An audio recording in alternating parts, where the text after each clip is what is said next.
Orang yang beramal tanpa ilmu seperti orang yang berjalan tanpa panduan. Orang yang beramal tanpa ilmu hanya akan membuat banyak kerusakan dibanding mendatangkan kebaikan. Sifat terbaik yang bisa dimiliki orang beriman adalah memaafkan. Wahai manusia, sesungguhnya engkau hanyalah kumpulan hari.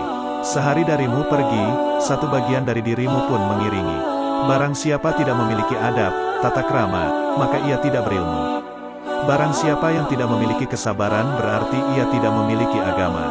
Dan barang siapa tidak memiliki ketakwaan, berarti ia tidak mempunyai kedudukan di dekat Allah. Al-Quran telah mengungkap penyakit kita dan menunjukkan obatnya. Penyakit kita ialah dosa, dan istighfarlah obatnya. Telah sampai kepadaku bahwa ketika Allah memberi nikmat kepada seseorang dan memberi mereka sesuatu yang baik, Dia meminta mereka untuk bersyukur. Jika mereka bersyukur, Dia mampu memberi yang lebih banyak kepada mereka. Tetapi jika mereka tidak bersyukur, Dia mampu untuk mengubah nikmatnya menjadi azab. Jangan hanya duduk diam, karena sesungguhnya maut sedang mencarimu. Juallah duniamu untuk akhiratmu, niscaya kamu beruntung di keduanya. Dan janganlah kamu jual akhiratmu untuk duniamu, karena kamu akan merugi di keduanya. Barang siapa yang berusaha menyaingi agamamu, maka berkompetisilah dan kalahkan dia. Dan barang siapa yang berusaha menyaingi duniamu, maka biarkanlah dia dengan dunia. Seorang laki-laki bertanya pada Hasan al-Basri, tidakkah salah seorang di antara kita merasa malu terhadap Tuhannya? Dia berbuat dosa lalu dia mohon ampun. Lalu dia berbuat dosa lagi kemudian dia mohon ampun lagi, dan begitu seterusnya. Al-Hasan berkata kepada lelaki itu, setan ingin agar seorang di antara kalian berbuat seperti itu. Karena itu, jangan pernah meninggalkan istighfar untuk selama-lamanya. Jangan membenci musibah yang menimpamu. Karena apa yang kamu benci bisa jadi menjadi penyebab solusi bagimu dan apa yang kamu sukai bisa jadi menjadi penyebab kehancuranmu. Sesungguhnya seorang hamba senantiasa akan berada dalam kebaikan selama ia masih memiliki penasihat dari dalam hatinya dan bermuhasabah menjadi salah satu agenda yang paling ia tekuni. Dunia itu hanya 3 hari saja. 1. Hari kemarin, sudah pergi dengan segala isinya, tanpa bisa diulang kembali. 2. Hari esok, yang mungkin saja engkau tidak bisa menjumpainya, lantaran ajal menjemputmu. 3. Hari ini, itulah yang menjadi milikmu, maka isilah dengan amalan. Tidaklah gambaran kehidupan dunia seluruhnya dari awal sampai akhirnya kecuali seperti seorang yang tidur. Dia melihat dalam tidurnya apa yang dia senangi, kemudian dia tersadar bangun. Di antara tanda-tanda Allah berpaling daripada seseorang ialah Allah menjadikan kesibukannya pada perkara-perkara yang tidak bermanfaat bagi dirinya. Seseorang tidak akan mendapatkan predikat ketakwaan sampai dia melakukan muhasabah kepada dirinya lebih ketat dibanding seorang teman yang bermuhasabah terhadap temannya. Seorang mukmin itu melakukan ketaatan namun dia khawatir. Adapun orang fajir melakukan kemaksiatan dan dia merasa aman. Barang siapa mencela dirinya sendiri di hadapan banyak orang, sesungguhnya dia telah memuji dirinya. Dan hal itu adalah salah satu tanda riya. Perbaiki yang tersisa bagimu, maka Allah akan mengampuni atas apa yang telah lalu. Orang sombong itu seperti orang yang berada di atas gunung. Dia melihat orang lain kecil, demikian juga orang lain melihatnya kecil. Sesungguhnya orang-orang sebelum kalian melihat Al-Quran sebagai surat cinta dari Rabb-Nya, direnungi malam hari, diamalkan siang harinya. Pilihlah lelaki yang baik agamanya. Jika marah tidak menghina, dan jika cinta akan memuliakan.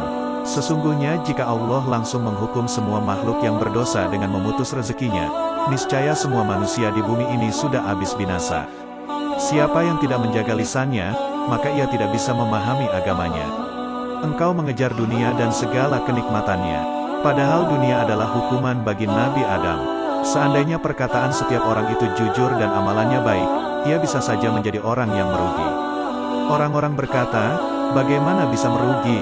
Hasan al-Basri menjawab, ia merugi ketika ia kagum dengan dirinya sendiri. Seorang hamba akan berada dalam kebaikan selama dia mampu menasehati dirinya sendiri dan selalu menghisap dirinya sendiri. Seandainya bukan karena ulama, maka manusia akan menjalani kehidupan seperti binatang.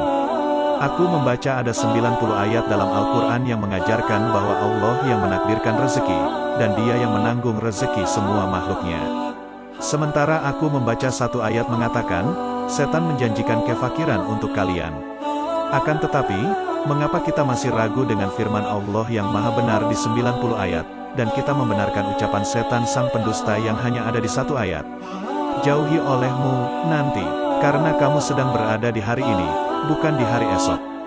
Bila hari esok tidak menjelang, kamu tidak akan menyesal. Dan bila masih menjelang, kamu lebih mampu untuk berbuat seperti hari ini. Tetaplah berbuat baik pada orang yang berbuat jelek padamu. Jika tidak bisa, maka jangan sampai engkau berbuat jelek pada orang yang berbuat baik padamu. Ketahuilah bahwa kamu tidak mampu mencintai Allah sampai kamu mencintai menaatinya. Dunia adalah sebuah kendaraan untukmu. Jika kamu mengendarainya, ia akan mengantarkanmu ke tempat tujuan. Namun jika dunia itu yang mengendaraimu, maka kamu akan jatuh dalam kehancuran. Menuntut ilmu di waktu muda seperti melukis di atas batu. Kesabaran adalah harta yang baik. Allah tidak memberikannya kecuali kepada orang yang dikasihinya. Semoga Allah merahmati seorang hamba yang berhenti mencermati keinginan hatinya. Apabila niatnya untuk Allah maka dia akan teruskan, namun apabila untuk selainnya maka dia akan tunda sampai niatnya benar. Lakukanlah kebaikan sekecil apapun, karena kau tak pernah tahu kebaikan apa yang akan membawamu ke surga. Wahai manusia, sesungguhnya aku tengah menasehati kalian, dan bukan berarti aku orang yang terbaik di antara kalian, bukan pula orang yang paling solih di antara kalian. Andai kata seorang muslim tidak memberi nasihat kepada saudaranya kecuali setelah dirinya sempurna, niscaya tidak akan ada pemberi nasihat. Aku tahu rezekiku tidak akan diambil orang lain, maka hatiku tenang. Apa yang berharga bagi agamamu jika sholatmu saja tidak berharga bagimu? Padahal pertanyaan pertama yang akan ditanyakan kepadamu pada hari kiamat adalah tentang salat.